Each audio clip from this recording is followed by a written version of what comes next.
I am the way, I am the truth, I am the life. No one comes to the Father except through me. I think this line is intended to be far more expansive, more important than we often give Jesus credit for. This isn't a threat, as if Jesus is saying, I'm the only way to get to God. If you don't come through me, you're on your way to the bad place. And it doesn't even really make sense in Christian thought. Jesus is God. That's what we believe, not a means to get to God, not a means to an end.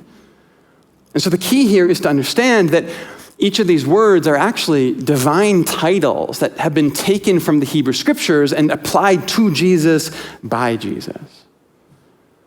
The intention then is not that Jesus is the way to get to God.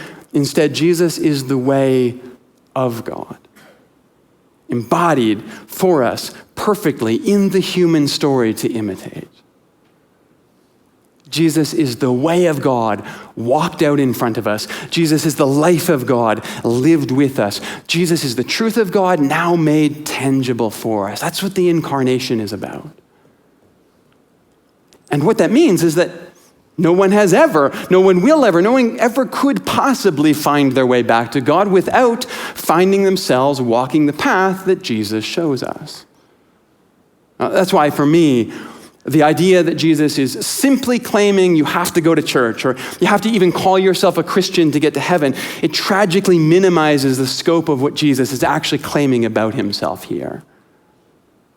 Jesus says, I am divine life on display for you to follow. And what's beautiful about that is very much a continuation of how this whole section starts, right? Jesus is telling his disciples, you know the way because you know me.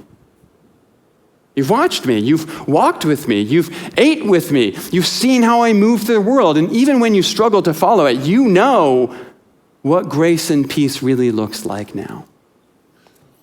For the record, I absolutely love this part of John. It's one of my favorite moments anywhere in Jesus' teaching.